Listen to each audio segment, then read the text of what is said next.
the question is, what is a turning point in my life? So he's basically asking for a story. And I think some of you have already heard that story. So when I was about 22 years old, I had three best friends: vodka, tequila, and margarita. So about 50% of whatever money I was earning in Atlanta, Georgia, I was spending on these friends. So my dad said, "Yaar, Amitabh, this is not how we raised you. This is not the meaning of your life. Do one thing. Maybe you're getting bored, you're not enjoying the programming work you're doing. Go for an MBA." And I think that's why majority of the people go for masters, because they have no clue what to do in life. I said, okay, yeah, absolutely. So I said, fine. So I got a full scholarship to go to Texas A&M for my MBA. So I quit my job in Atlanta. And I thought that for 1 month, I'll go to Ahmedabad, I'll go to the gym, I'll go play tennis, I'll go drinking with my friends, I'll have a great time.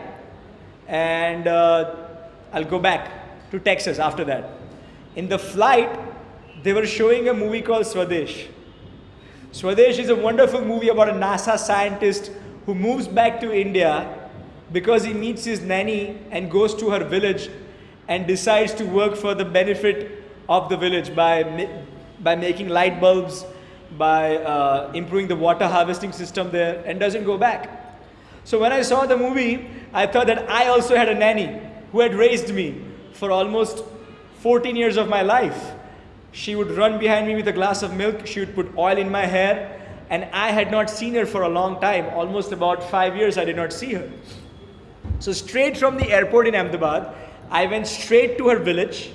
She lived in a village called Gota Chowkadi, which is near the famous Nirma University in the city. And I saw that she was sitting under a tree outside her village. She only weighed about 25 kilos. Was about 82 years old.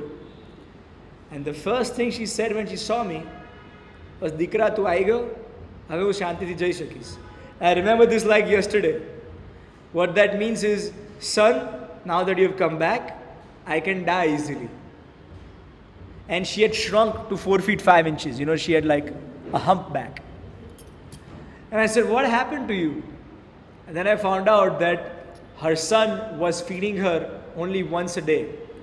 All the cooking and cleaning in the house, she was doing. Sometimes the son would get drunk and also beat her up. So I thought, well, I just came to say what's up, but I can't leave her here anymore. So I put her in the car, brought her to my house, and in 2 weeks, we nursed her back to health. She put on about 4 kilos, 3-4 kilos. And then took her to an old age home called Suvarna Mandir, where I met her roommate, Savitaba, who is still there, by the way, friends. She's still living there, and I still talk to her at least twice a week. And the first thing she said, I said, "Why are you here?" And her roommate said that, "My son said I'm going to take you on vacation for 2 days. But it has been 2 years that he put me here and hasn't come back. Did he send you to pick me up?" In India, old age homes are places where the poorest of poor elderly folks after the age of 60 live, who have no one else to take care of them. So I asked a few of my friends like you guys that, hey, why don't we go and spend time with them? Because the number one thing that those people wanted was just someone who would come and sit with them and listen to their stories. First, the 2 people came, then 20, then 30, then 40. By the end of the first week, it was 40 of us meeting 45 old people. So we didn't know who came to meet whom. And out of these 40, I only knew 5. The others would say, I'm his brother, I'm his sister, I'm her uncle, I'm his aunt, right? So everybody started coming. So at that point I realized that we have magic in India. Everybody wants to do something. 770 million people below the age of 35, friends. That's a big number. We are the youngest country in the world. So we may not have money to give, but we have at least 2 hours a week to give, right? And with that concept, started Yuva Unstoppable.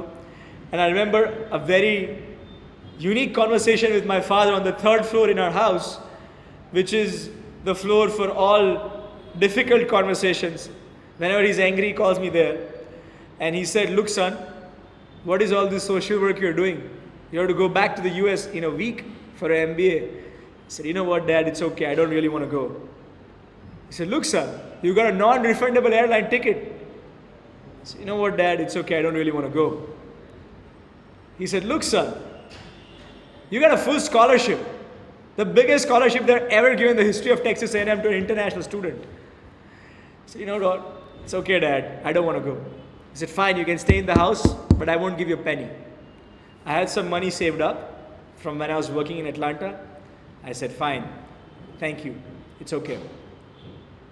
And that's how the journey started. Then 10,000, 20,000. Today, almost 150,000 volunteers have been mobilized across the globe now to touch lives of 300,000 children. And like they say, if you build it, they will come.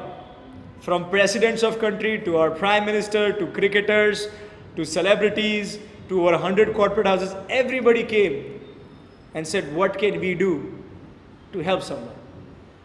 So I did not go back. So that has been 11 years.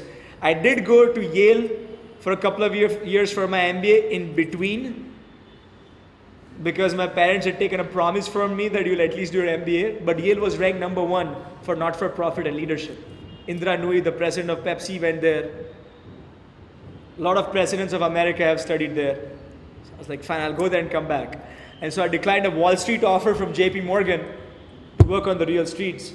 And I'm so glad so that I could meet you guys. And the rest is unstoppable.